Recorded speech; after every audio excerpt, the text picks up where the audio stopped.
nous voilà transportés en haut de la montagne, puis nous voyons la ville devant nous, avec toutes ses activités. Et c'est l'occasion pour nous de demander, mais qu'est-ce que nous allons faire? Peut-être prendre la mesure de ce que nous a apporté ce parcours toute cette année, avec un enseignement finalement anthropologique qui a passé en revue toutes les conditions qui permettent le déploiement de l'activité humaine.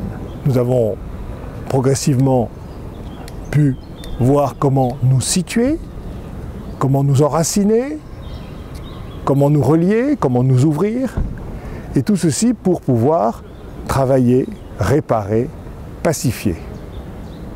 Tout ça n'est pas un hasard, tout ça est lié à une carte qui est derrière, une bonne carte qui est cette anthropologie sur laquelle repose toute notre action. Alors ici, il n'y a pas à choisir, tout est lié évidemment, tous ces aspects sont une seule et même condition pour pouvoir aborder cette transformation de la société qui est elle-même fissurée, divisée, et sur lequel nous avons besoin d'une véritable paix intérieure pour pouvoir aborder cette transformation. Comment nous sentons-nous aujourd'hui? Nous sortons de ces élections à bien des égards décevantes. Décevantes finalement pas tellement à cause du fait que telle ou telle personne a été élue, mais plus profondément parce que finalement ça a été l'occasion de faire sortir toutes sortes de questions qui inquiètent le peuple français, mais qui inquiètent au fond tous les peuples aujourd'hui, avec une économie qui se développe de manière démesurée, qui est assise sur un développement technique, qui, je dirais, après avoir été perçue comme confortable, agréable, douce au goût, puisqu'elle nous apportait du confort, toutes sortes de choses que nous avions difficilement avant, mais tout d'un coup nous en percevons l'amertume, c'est-à-dire les conséquences. Nous voyons que ce mouvement de démesure est à l'origine d'une transformation, d'un bouleversement très profond des activités sociales, détruisant la solidarité, détruisant notre biosphère.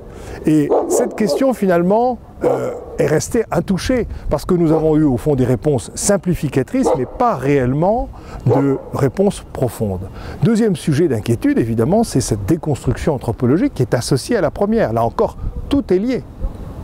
Troisième élément de peut-être d'inquiétude ou d'irritation d'ailleurs, c'est la façon dont au fond les formes de régulation aujourd'hui prétendent régler le détail de nos vies de manière finalement totalement inefficace, en voulant nous obliger à faire telle ou telle chose sans nous permettre de juger nous-mêmes en fonction de la complexité à laquelle nous sommes confrontés. Alors voilà, cette ville aujourd'hui devant nous avec ses multiples activités nous appelle pour nous engager dans une transformation. Alors évidemment, l'année prochaine, en parallèle des engagements que vous pourrez entrevoir ou commencer, imaginons que vous pouvez commencer avec d'autres, eh bien, nous aurons un nouveau parcours qui cette fois-ci s'appelle « Tous les hommes ».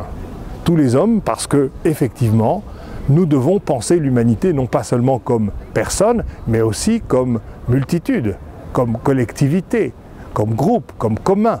Et ce sera le parcours que nous aurons l'année prochaine et qui va nous aider à concevoir et à affiner notre action.